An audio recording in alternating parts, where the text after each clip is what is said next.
The latest news and info for the Indigo Disk DLC is here right now, as a ton of people got access to the game early and played for an hour. Let's take a look at that and some spicy rumors. All right, so we're less than a month away from the Indigo Disk DLC, and we're headed to the Blueberry Academy in the Unova region for the Pokemon franchise on December 14th. A handful of content creators and media outlets alike got a chance to play the game early for 1 hour, and they posted their thoughts, screenshots, gameplay, and all sorts of stuff on the internet. I took some summaries from a few of those to give you guys some insight as to what's going down in the Blueberry Academy, and we're also going to cover a spicy rumor that I think might have some legitimacy. This was posted back in September, but it recently gained some traction, and it seems to be lining up with a lot of things that the Riddler is saying and a lot of the pieces of the puzzle that we've been getting so far. So the first things first is this terrarium feature is going to be split into 4 different biomes. You've got your polar, savanna, coastal, and canyon biomes, and there's tons of different Pokemon scattered throughout, including various regional Pokemon like Alolan Exeggutor, Alolan Sandshrew, Cantonian Tauros, and many more. The players of the DLC up to this point have felt that it adds a very nice variety of Pokemon in this terrarium, and it's a really big area. In fact,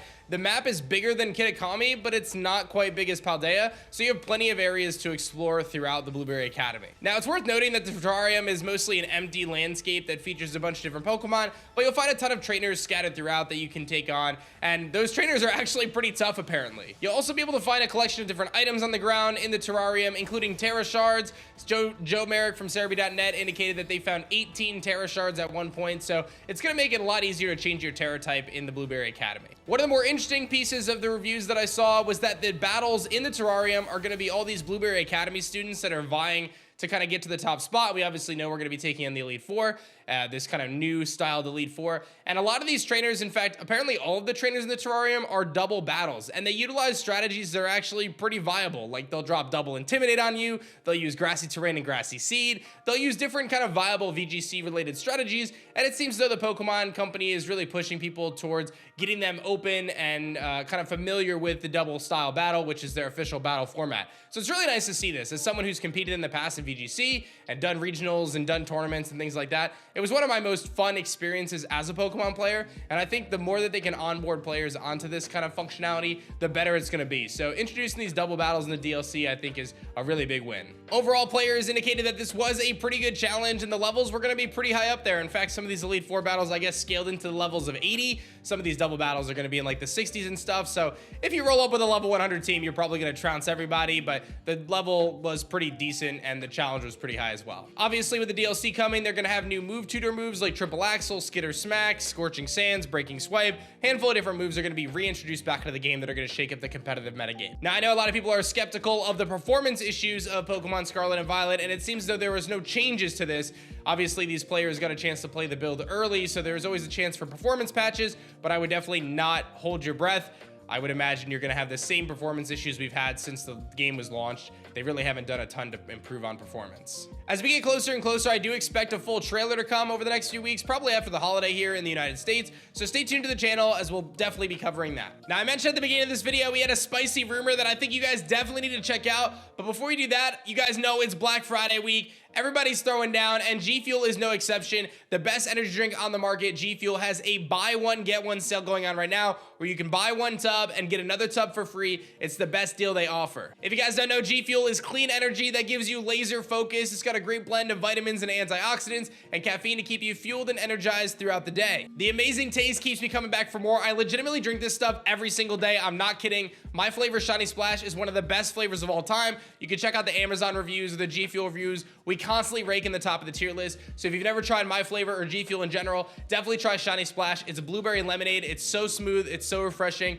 It's incredible. And with their Black Friday sale, they actually launched a handful of blacklight flavors, which are pretty sweet. So you can put a blacklight to some of these tubs and it's gonna illuminate in a unique way, like PewDiePie's remade blacklight flavor. Some really cool stuff going on. They've got a bunch of different promos on their website, so be sure to check it out. But definitely check out the link in the description below and take advantage of the buy one, get one free G Fuel Black Friday sale. You don't wanna miss it. It's gonna change the game. Like, for real, guys, I've been an energy drink drinker pretty much since I was 18, and G Fuel is by far the best product. It's super clean, it's super smooth. I don't get stomach aches after I drink it. I don't get headaches or crashes. It's really smooth. I do recommend 18 and up though because of the caffeine content, but I legit drink this stuff every day, and I'm so thankful that we have one of the best flavors of all time, Shiny Splash. So getting back to the rumor here, I wanted to talk about the Indigo Disk. They talked about And this, again, going back to the 20th of September, saying that the Indigo Disk was going to release on December 14th, on the 13th for some countries. They say that Terapagos is a normal and rock Pokemon,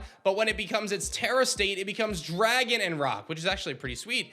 Then it has a new state called the Ultima state, which has Ultima type. So this is like that 19th type that we've been trying to figure out. When sent into battle, the little one, Terapagos, transforms into the Terraslized state form. However, it can still Terrasilize once more, kind of like Ultra Necrozma using Ultra Burst and a Z move. Terrasilized state Terapagos is Terra locked like Ogerpon, but is the only dual type Terra Pokemon until it becomes Ultima state. And obviously we'll talk a little bit about Ultima state here from this rumor. All Pokemon can Terrasilize into Ultima Terra, and some change form like Terapagos. This aligns with kind of the rumors and riddles that have led us to believe that we're going to have some new form changes, much like Dynamax and Gigantamax, and that when they're going to be able to Terra, they're going to have some slight changes to them. So we've been expecting that for a while now, and it seems though this rumor kind of hits on that as well. Ultima Terra functions as typeless. Palmy and Double Shock was a hint to this, as it gets an Ultima form Nemona can use in the battle facility in the postgame.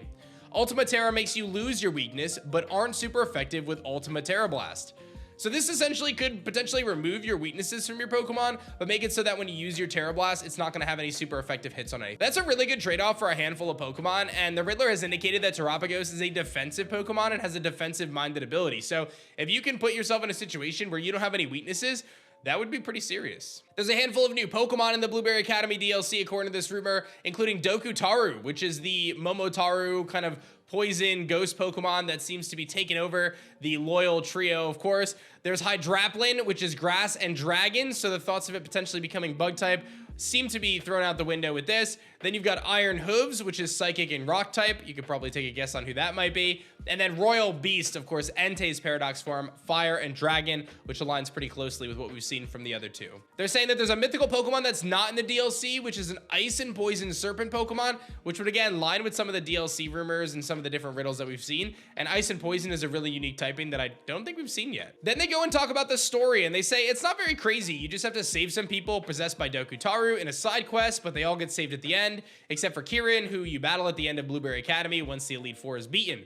This again aligns with Riddler Ku's expectations and what they've indicated to us, that the Dokutaru is more of a side quest than the main storyline, but Kieran is going to be a primary protagonist in this DLC. No more battle points, but you get league points for defeating the Blue Pokemon League over and over again. And the post-game DLC allows a new battle facility where you battle trainers at random and are locked at level 50, further kind of emphasizing the focus on VGC and battling. Kieran can sometimes show up here now, and he is unpossessed. For the Wi-Fi battle Pokemon, you can pay league points to minimize IVs for a Pokemon. We knew that there was going to be a PK Hex-like feature added to the Pokemon games, and this could be exactly that, the opportunity to floor your IVs, which is super crucial for Pokemon that need to utilize Trick Room, or Pokemon that need to zero their attack stats so that way they're not as impacted by things like foul play and confusion. Blueberry Academy is in Unova, but you can't explore the rest of Unova. Its location in Unova isn't even explained. You just have to accept it's there. The only cameo from Unova is Drayden in a hut once you beat his grandson in the postgame. He gives you a Duraludon that you can evolve into Archaludon. As for Terapagos, Terapagos cannot be caught at first, and the player tries to catch with a Master Ball but fails. This also aligns with some riddles from Riddler Ku that indicated that the Master Ball was not going to be what we kind of expected it to be. You have to earn its respect first and free it from another realm. The main story is in Blueberry Academy, but you have to explore some of Crystal Lake in the Teal Mask, and then return to Area 0 in the mainland Paldea and free Terapagos there. Briar is there, but not a huge role. It's mainly you meeting people along the way who tell you hints and try to save this magical Pokemon who's giving everyone visions of a scary past or future. Terapagos apparently created Area 0 and Herba Mystica 2,000 years ago and terraformed it to the Area 0 we know now.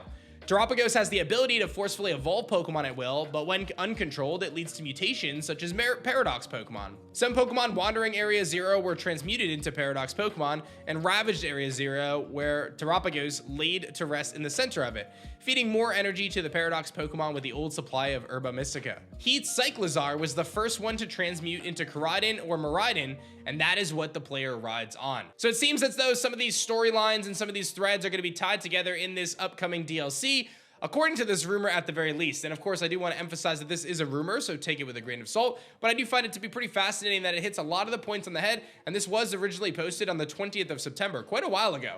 And it aligns with a lot of the things that Riddler Ku has said, so it seems as though this was dug up by Light, kind of from the past of 4chan, I guess, or, you know, VP. And ultimately, here we are with this new rumor. So again, stay tuned over the next couple weeks, as I think we are going to be probably getting some sort of a trailer, maybe revealing one of the new Paradox Pokemon, like Paradox Entei. That would be pretty sweet as we head towards the Blueberry Academy on December 14th. Don't forget to take advantage of the G Fuel BOGO sale going on right now. They've got those sweet Blacklight tubs, and you can, of course, grab Shiny Splash, the best flavor of all time. Use the link in the description. You get buy one, get one free. It's hard to beat that. Thanks so much for watching, guys. Let me know your thoughts on the upcoming DLC and the newest information from the people who got a chance to play it early. My name is Dan Alsco by A-Drive, and I'll see you guys in the next one.